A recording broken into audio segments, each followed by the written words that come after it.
The most important thing is to look at any cybersecurity expenditure or investment as an ongoing operational investment and then squeezing the most effectiveness over the entire lifetime of that system rather than just saying, oh, I've got a problem, I'm going to buy a piece of technology, plug it into my rack in the data center and problem solved.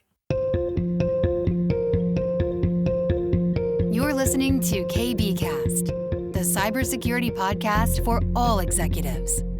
Cutting through the jargon and hype to understand the landscape where risk and technology meet. Now, here's your host, Carissa Breen. Joining me today is Glenn Maiden, Director of Threat Intelligence, FortiGuard Labs, ANZ, and today we're discussing the multi-sector approach to disrupt cybercrime at a global scale. So Glenn, thanks for joining and welcome. Thank you very much for having me, Carissa. I'm really excited for this conversation. I'm aware that Fortinet's significant involvement in the development of the Cybercrime Atlas. So maybe for those who are not aware what the Cybercrime Atlas is, talk me through it and what's involved.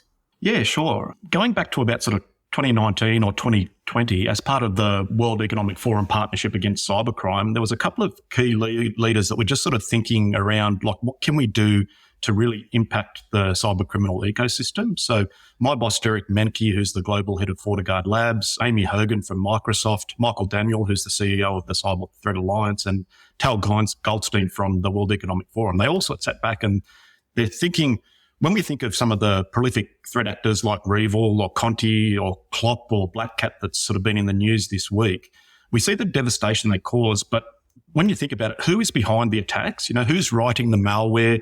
Who's the affiliates that are conducting the crimes? And, you know, is it 5 people or is it 10 people or is it 1,000 people? So, you know, there is a bit of knowledge about these actors and their support systems, but there is significant gaps.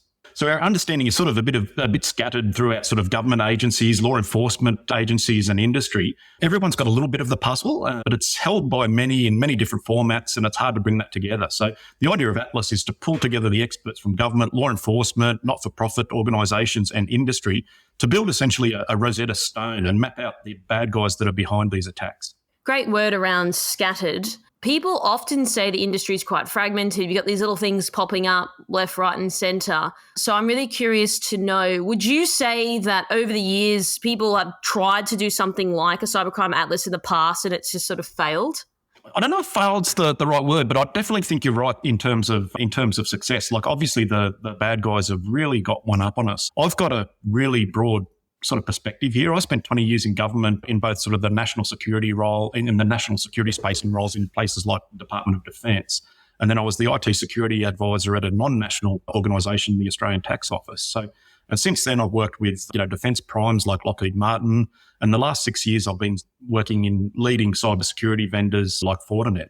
And a lot of that time I've been working with academia, involved in things like the Cybersecurity Cooperative Research Centre, and again, not-for-profits like the World Economic Forum. So I've looked at, you know, the collaboration and the scattered sort of approaches from many angles. But from my perspective, I've seen so much goodwill from all sides to talk and to share. But I 100% agree that there's more alignment. Yeah, most definitely. I'm then curious to know, because of your experience and your background, why do you think it is so scattered though? I don't think there's any sort of conspiracy. I just think that we all get really, really buried in our work and we've all got our own missions. You know, for example, a defence prime or the Department of Defence or, you know, academia, everyone's sort of got their own, I guess, drivers, their own priorities, their own sort of KERs, and I guess importantly, their own cultures. So I think it's more just a few impediments in sort of, you know, breaking down some of the barriers between some of these different organisations and trying to sort of unify and get that sort of common goal, which is, you know, to basically break down these bad guys. What do you think some of the barriers are though? In a lot of times, or actually in many cases, it's all about building trust. And if you think of government, it's really, really hard from things like probity. So, you know, you can't go out and, you know, in some cases, you can't even go out and have a coffee or something with some government entities because of probity. So there is a few barriers in terms of, you know, getting to know the humans between each side and just making sure that, you know, everyone has a nice, honest conversation about, I guess, you know, some of the impediments, but also, you know, some of the goals that won't always align 100%. So I think if we can sort of remove some of those impediments and have more honest and more sort of straightforward conversations, it'll make a big difference. So I just want to go back now to the initiative, which, as you've alluded to already, Glenn, it aims to combat cybercrime on a global scale by bringing together leaders from various sectors, including businesses, law enforcement agencies, threat intelligence researchers, etc. So before I get into how does all this work, I ask this because it's kind of like wrangling cats, right? Like, again, I'm all about these initiatives, but then it's like I like to hold people's feet to the fire. Like, we can all talk about this is a great initiative, but then in 12 months, are we still going to be singing from the same hymn book as example? There is a lot of this. And again, I think it's not due to any ill will or anything like that. It's just really, really hard to find the right button to press. So about 2 years ago, we started with that broad mission of creating this Rosetta Stone. And from there, it was exactly as you say, Carissa. It was, how do we align all these cats that are trying to do the right thing and map out these bad guys? So we needed a common way to do analysis. We needed a common way to capture the information that we was trying to sort of build that knowledge repository with. This is actually a little bit normal than when we talk about sort of threat intelligence. So normally in our threat intelligence world, we're trying to share things like indicators of compromise, the behavior of malware, and attribute that to the bad guys that are actually running these campaigns. But if we're looking at Atlas, we're actually looking at something a little bit more sort of investigative and looking at the humans and the support systems. So we're looking at, who are the bad guys behind it? What's their names, their aliases? What's their addresses? What's their bank accounts? What's their crypto wallet address? What DNS zones have they registered? Who's their social network? Who are they speaking to? Email addresses, all these sort of things to get a bit better picture of who's behind the attacks. And then again, going back to your point before about some of those impediments to sharing, the criminals are really, really good at exploiting sort of some of our, strategic disadvantages. So they quite happily operate in all sorts of different jurisdictions, and they know that sometimes it's really, really hard for law enforcement and sort of other organisations like FortiGuard Labs to share across different areas. So we made a decision right at the start to only use OSINT or open source intelligence to make sure that there's no sort of, closed sources that are going to be problematic to share with our law enforcement partners so they can actually act. So when you say share across different areas, what do you mean? Can you give an example of what other areas that you're sort of referring to? We'd start out with a sample of some of these cyber criminal organisations, and we sort of categorised it into 4 different crime categories. So we looked at the people that are writing malware, the actors that are doing business email compromise operations, card fraudsters, and ransomware operators. So we thought that was a fairly decent sample. And then from those 4 categories, we looked at those 13 groups. What we've done from there is then worked closely with our law enforcement partners, namely the CSA over in the UK, the people from Interpol who are based out of Singapore in their cybercrime centre, the FBI over in the US, and we're speaking to the Australian Federal Police down here in Australia. So the idea is we work in terms of building up what we would call a targeting package that we can then hand over and say, hey, we found these new bad guys doing this new activity. Here you go. This can then form the basis of a new case for you. So the targeting package meaning, hey, this is what we know about X criminal, like, all the information you sort of gave before. Is that correct?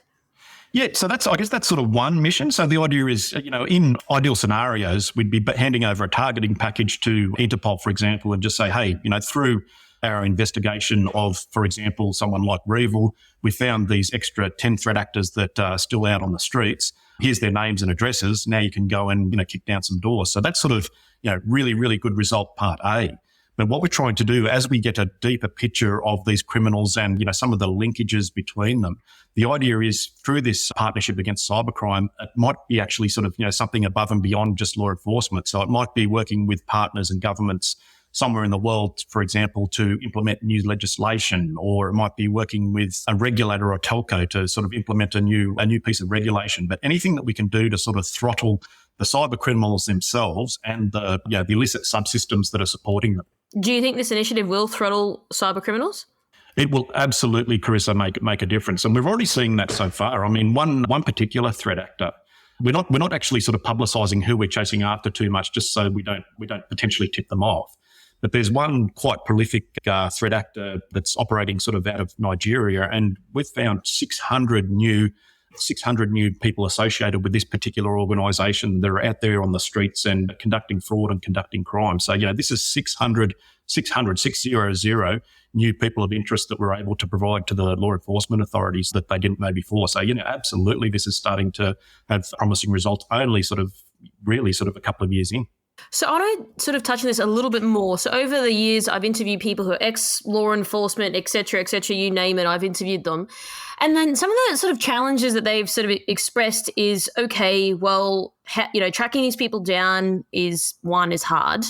But then if they're in a different country and there's no treaties in place, it's hard to prosecute. And if we do prosecute them, it's probably like a 10% of the crime because it's very hard then to prove.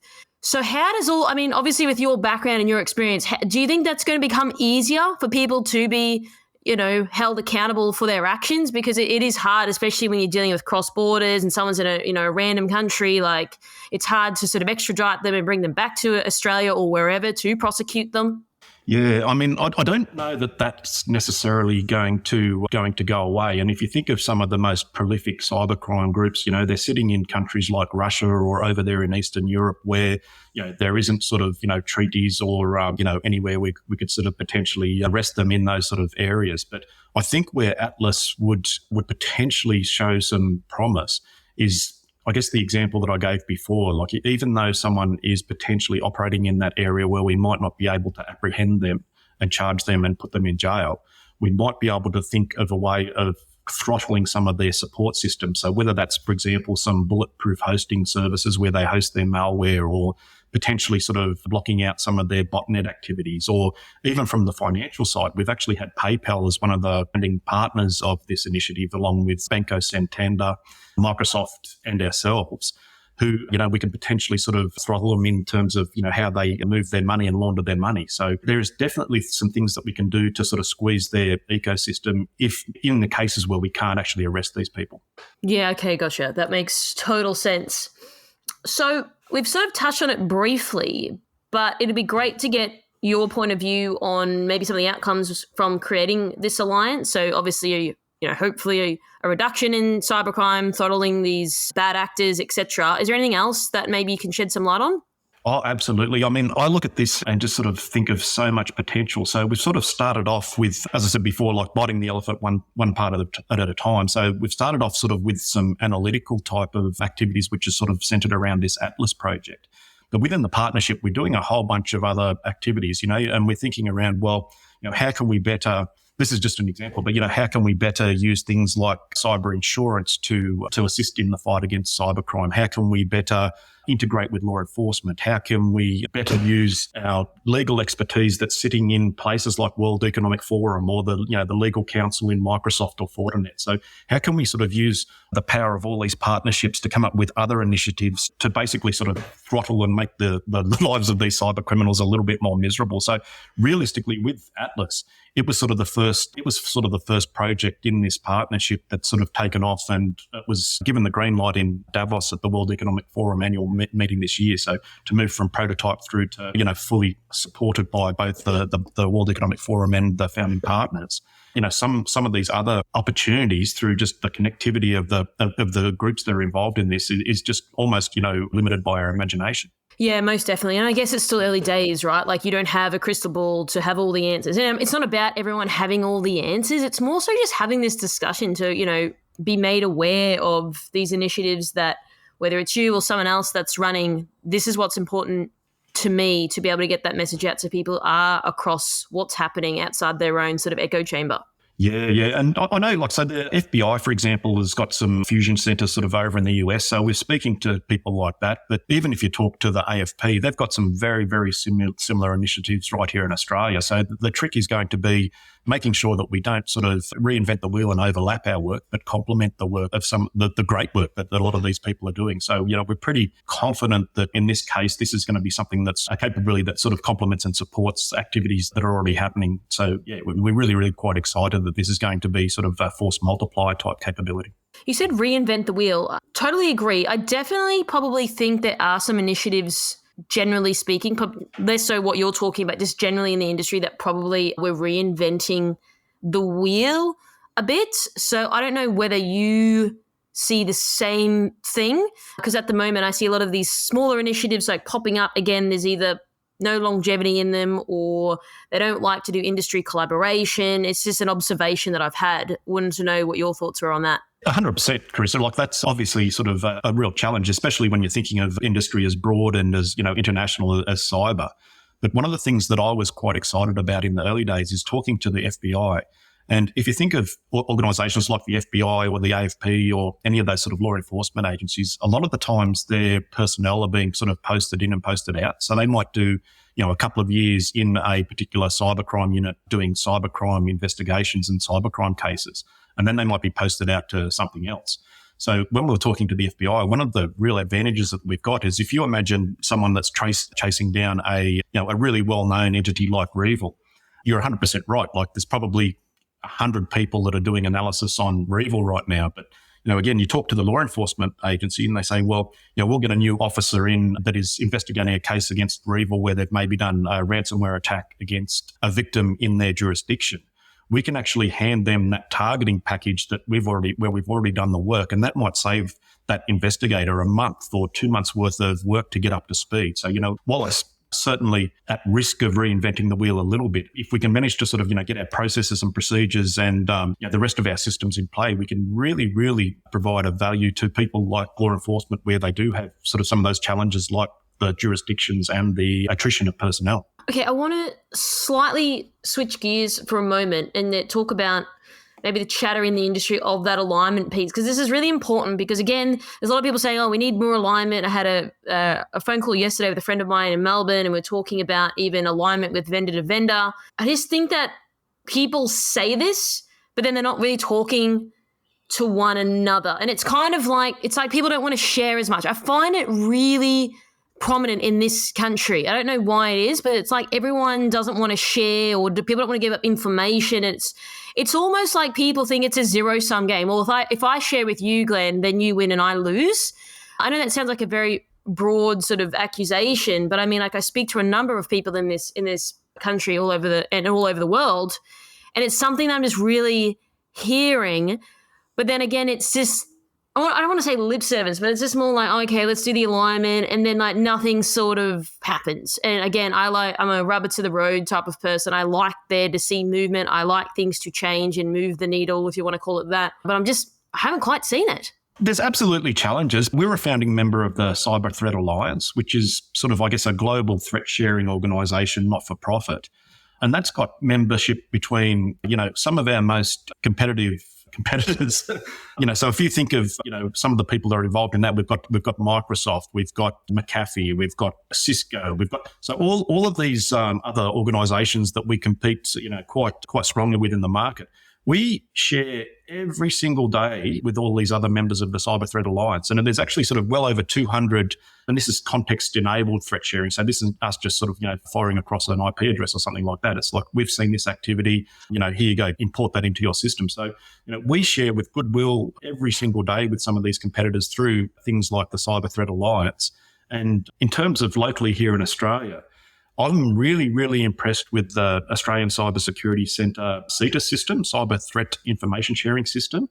So Fortinet has signed up to this CETA system, and there's a whole bunch of other cybersecurity vendors as well as critical infrastructure providers and, financial institutions, all of us sharing things like sightings every single day. So, while there's absolutely room for improvement, there is definitely sort of a lot of goodwill out there, and there is a lot happening behind the scenes. But what about when you sort of filter down to just, people working in more the private sector? There's like a lot of these like groups and things like that and having alignment. What are your thoughts on that? From a private sector perspective, I mean, we quite happily will share threat information because, it's that old metaphor of the rising tide raises all boats. So, it's not in Fortinet's advantage or interest to see, one of our customers get exploited, or even one of our competitors' customers get exploited. Like, that's really, really bad for the industry. It's bad for all of us. So, there is actually a fair bit of work to sort of, share through information, because it makes all of our systems and all of our protections, that much more richer and that much more effective. That I agree with. I just think there are potentially other vendors out there that what you're saying makes sense. I just don't know. I think it's more about their own interests than doing the good of the overall vision. I've noticed that a bit.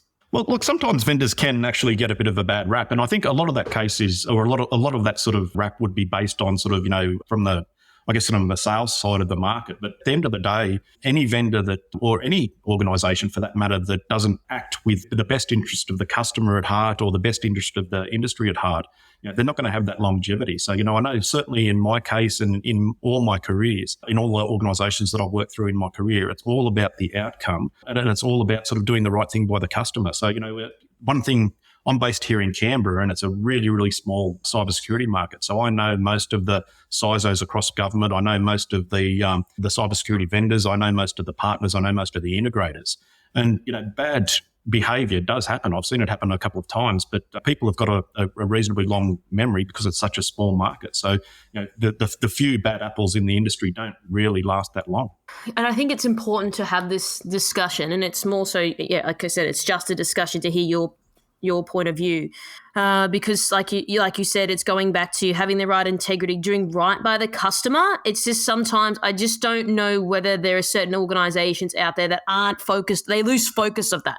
It comes about the sales and the this and the that, and I don't want my competitor to have market share or whatever it is. It absolutely is that. But it's more so maybe from your point of view of being a leader, how would you sort of get someone to be focused on the end goal of, hey, like, it doesn't really matter at the end of the day if like competitor wins a deal or a tender or whatever it is about protecting Australia, national security, our customers, our people. Sometimes I think people lose sight of that, if I'm honest. I think so. And again, I don't know that it's necessarily a deliberate thing, but one of the things that I've seen is, probably gaps in all sides. So, it's no secret private organisations need to make a profit. I mean, it's no secret, and that's not a bad thing. Like, you don't want any organisation to be struggling in any way. You want them to be healthy. You want to be prospering. And an organisation like Fortinet, you want us to be prosperous, because we pour, such a huge percentage of any money that we make back into the R&D to make sort of some of these bleeding edge security solutions that we have to sort of, we have to keep bringing to the market because the threat environment changes so much. But I think one of the things, at least in my experience, that's a problem is cyber capability, regardless of vendor, regardless of anyone. So often it's integrated as a project and it's seen as almost like a capital expense. So, hey, I've got a problem. I'm going to go and buy a new firewall, or I'm going to go and buy a new email filter, or whatever the case may be. I'll plug it in and, that's it, problem solved. But the reality is cyber is really sort of, more of an ongoing sort of support capability. So anyone that buys any cyber solution that doesn't provide the care and feeding for it, and this is, again, goes back to one of the key, I guess, struggles in the market in terms of not having enough good sort of skilled, trained people. Any cyber solution is going to sort of start to lose effectiveness over time. So the most important thing is to look at any cybersecurity expenditure or investment as an ongoing operational investment and then squeezing the most effectiveness over the entire lifetime of that system, rather than just saying, oh, I've got a problem, I'm going to buy a piece of technology, plug it into my rack in the data center and problem solved. Do you think that's still a very dominant thought process of people thinking, oh, well, I'll just plug and play and then I never squeeze the most out of it a lot? Or someone buys a piece of software and then they leave the company and we don't even know it was in there. And I mean, there's all these sort of scenarios that go on, right? So what would be your approach to ensuring that you are getting, squeezing the most juice out of everything?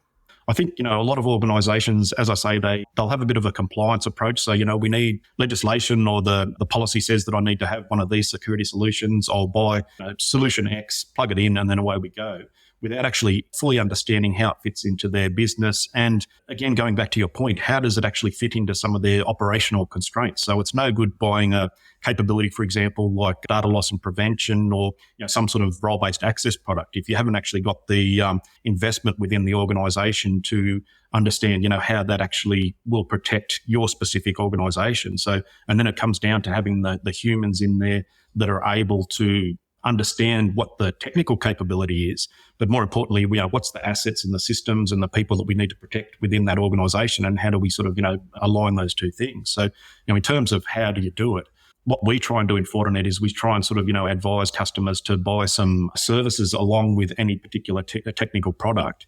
There is definitely some really, really mature customers out there that have got some of the smartest and best people in there, but, they're probably not the majority. The majority probably do suffer from, a skills gap. So, and unfortunately, you just have to sort of, import some of those skills in. But that's the only way that you can really maximize your security investment and really get those results to protect your organization. So when you say skills gap, do you mean more so like a comprehensive understanding about cybersecurity, how it all works, how you can implement it, all of those types of things? Yeah, yes, 100%. But also, if you think of every organisation, this is the classic sort of gap between IT and the business. But a cybersecurity expert is going to go into, for example, where I worked in the Australian Tax Office. So, I'd look at it and I'd say, well, the most important thing is our mainframe, or the most important thing is our data lakes or our SQL server, whatever the case may be. That's the most important thing to me. But that's not actually the case. If you go and actually talk to the business, they'll say, well, the most important thing is this investigation or, this repository or this file or whatever. So it's really, really important for the businesses that are trying to sort of protect their most critical assets to work with the technical experts to make sure that we're protecting the right things. And even from a financial perspective, it makes no sense to go and throw a whole bunch of technology at an organisation to protect things that aren't that important. You really need to work out what is possible that's not going to be that much of an impact if something bad does happen. But, the stuff that is absolutely the crown jewels, that's where you need to focus your spending. So that's something that you can't necessarily make the determination alone as a cybersecurity person. You have to work closely with the actual business. Yeah, look, I totally hear what you're saying. I think the answer is, one, it's hard. And there's no this is the way you've got to do it. It's going to depend on each organisation, each person. I think we're closing that gap, but again, it's still going to take time. And unfortunately, these things are not flick of a switch in terms of we can solve that problem immediately, unfortunately, but time will tell. So then maybe I'd just like to refocus now the discussion around, well, what do you sort of see from your perspective, Glenn, with everything we discussed today, with the involvement with the Cybercrime Atlas, the World Economic Forum Centre for Cybersecurity, that Fortinet's powering.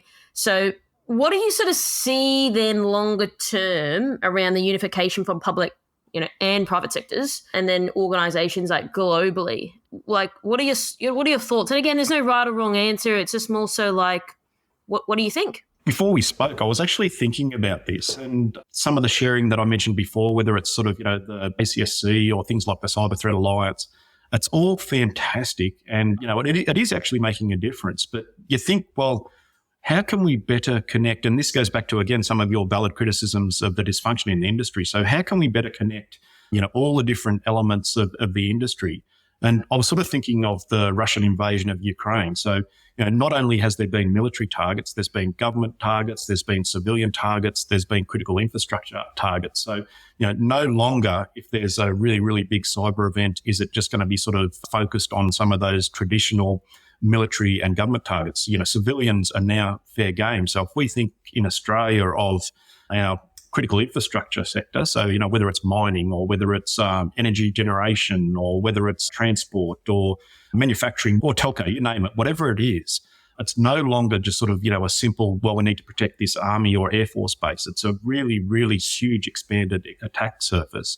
And there's a whole bunch of defenders in there that aren't necessarily talking to each other, as you mentioned before. So it could be, someone out in a mine out in Western Australia that's in charge of a really, really complex piece of operation technology. So what I was sort of thinking is, the next step is how do we actually connect some of these humans into groups where they can sort of discuss and be connected to the relevant information and relevant expertise. So I was thinking potentially even something like a social network type system where you can connect the stakeholders and then align them into sort of the groups of interest. And similar to what they've done in the Home Affairs critical infrastructure legislation, where all the critical infrastructure entities have to have an asset register of all their critical infrastructure.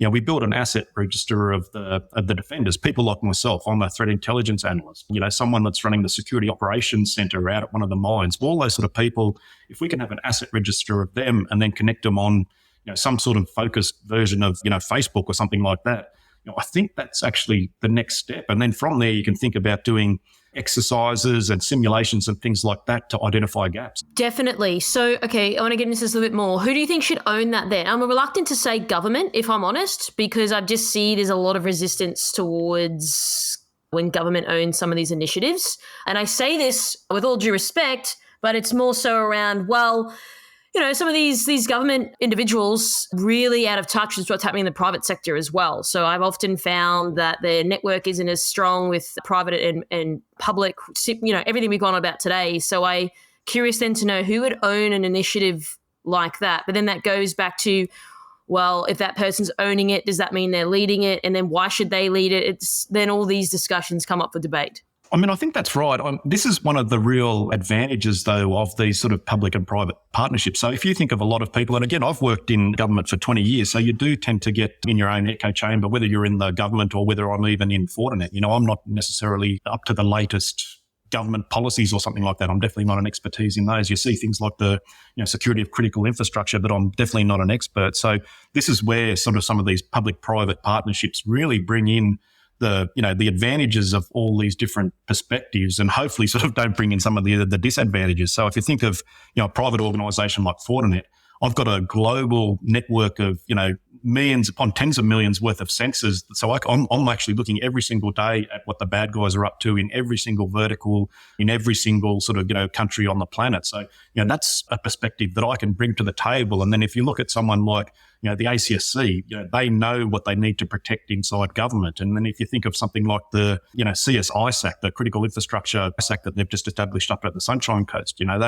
they know some of the critical infrastructure partners that they're working with, some of the assets that they need to protect, some of the vulnerabilities. So you start to smash all that together, then you really do have something that's more than the sum of its parts. And to answer your question, who owns that? I think it's something like a not-for-profit. So I was involved in the Cybersecurity Collaborative Research Centre, as I said before. That was government, that was industry like myself, and that was academia, all coming together to try and stimulate Australia as one of the leading cybersecurity countries in the world. And that was very, very effective. Everyone had a mission, everyone had outcomes in mind.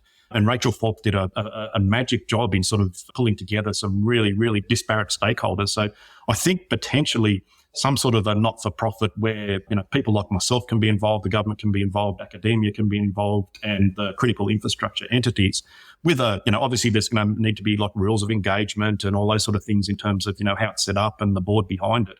But I think, a not-for-profit similar to, NBN is probably where that would best sit. Yeah, look, I think this is a good discussion. I think, again, we don't have all the answers. It's just more so exploring what you're sort of seeing, how we can move the needle as a collective in the industry. I do agree with you. I think I was at a CISO dinner the other night and they were sort of expressing like, hey, it's about network, like it's networking. Like you think if you're a CISO, you'd have this massive network, but they're like, hey, like sometimes we kind of don't. So I can see where you're coming from and where the gaps are. And again, it's not about us solving it on this interview. It's just more so having that discussion and hopefully, planting the seeds to further the industry as a whole. So is there anything specific, Glenn, you'd like to leave our audience with today? I think I mentioned before, but I do think there's a lot of goodwill. So whether it's government or whether it's vendors like Fortinet or whether it's managed security service providers, I don't think anyone necessarily wants to do the wrong thing. I think, all of us want to see success. And, when you see some of these impactful breaches, that hurts us all. So I think there's a lot of goodwill, but I think the closing thoughts are, we just really need to break down sort of some of these barriers in terms of, process and culture between some of these very, very sort of different organizations. Work out how we can work together because, we're running out of time. That the criminals and some of these state-sponsored actors are getting better and they actually are aligning between academia and government and the private sector. So, they're doing it really, really well. So, we really need to sort of, start to get a little bit of a sense of urgency so we can sort of start to work together better to defend Australia and national interests. Yeah, most definitely. So I really appreciate your thoughts, your insights, your sentiments today, Glenn, because again, it's just about having these discussions and hopefully, there's some insight that people can take away from today's interview. So thanks so much for your time and thanks for coming on the show. Thank you for having me, Carissa. It's been a really interesting discussion. Thank you. Thanks for tuning in. We hope that you found today's episode useful and you took away a few key points. Don't forget to subscribe to our podcast to get our latest episodes. This podcast is brought to you by MercSec, the specialists in security, search, and recruitment solutions. Visit mercsec.com to connect today. If you'd like to find out how KBI can help grow your cyber business, then please head over to kbi.digital. This podcast was brought to you by KBI.media, the voice of cyber.